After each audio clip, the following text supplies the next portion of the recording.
J'ai réduit, voire supprimé l'utilisation de produits phytosanitaires, notamment d'herbicides, en introduisant le binage de nos céréales à paille.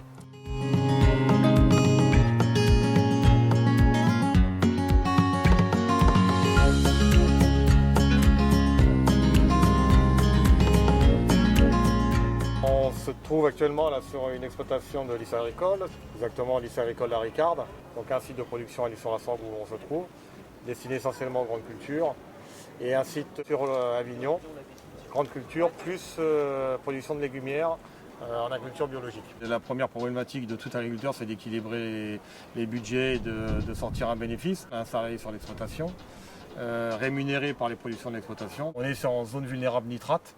Et enfin, la dernière problématique, c'est une problématique phytosanitaire. On a à peu près 40% à l'heure actuelle de l'exploitation qui est conduite en agriculture biologique. Déjà, là, il y a la demande sociétale et puis on a surtout une demande de nos clients. Donc on envisage un passage, on va dire à pratiquement à 100% d'ici 2 ans de l'exploitation en agriculture biologique. On a anticipé depuis quelques années le passage au bio de l'exploitation. On utilise différents leviers, ce qu'on appelle des leviers agronomiques, qui nous permettent déjà de diminuer dans un premier temps l'utilisation des produits phytosanitaires, d'allongement des rotations, je parle de diversité des assolements, je parle d'alterner des cultures de printemps avec des cultures d'hiver, et l'introduction également de plantes fourragères. Autre levier que nous utilisons depuis peu, ce sont des leviers mécaniques, qui nous permettent de lutter mécaniquement contre les adventices. Et cette bineuse bine nos céréales à paille, donc les blés, binage qui est précis.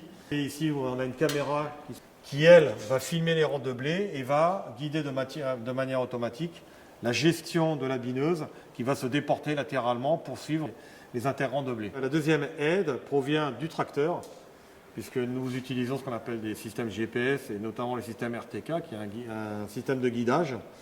Donc au moment du semis, on a tracé nos lignes de guidage et on reprend ces lignes de guidage depuis le tracteur pour effectuer le binage.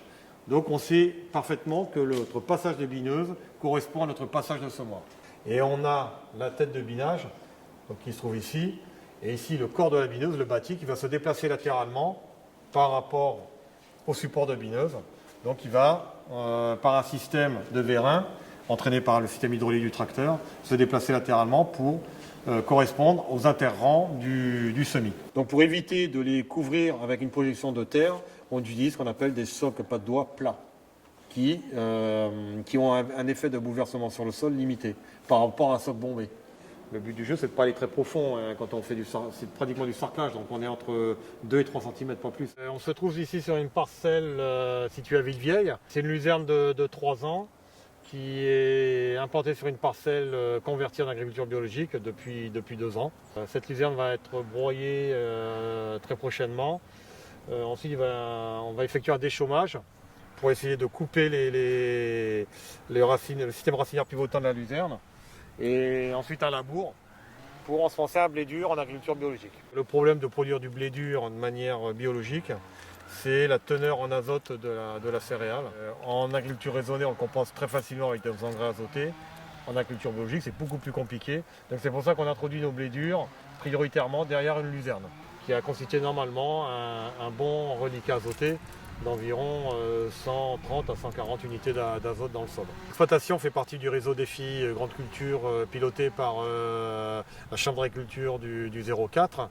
Le but, c'est de se regrouper, d'échanger sur des nouvelles pratiques qu'on pourrait mettre en place sur nos exploitations afin de lutter efficacement contre les adventices. On a aussi des échanges sur les rotations, sur les assolements, sur certains débouchés de production. Moi, j'attends beaucoup de ce réseau et ça peut même aller éventuellement jusqu'à de l'échange du prêt de matériel. Le but de réduire l'utilisation de ces produits phytosanitaires, il fait recours à des leviers alternatifs et des outils d'aide à la décision qui assurent la durabilité de l'exploitation dans une approche multicritère. L'objectif du réseau défi, c'est d'encourager la nouvelle génération à s'orienter vers une agriculture innovante et respectueuse de l'environnement.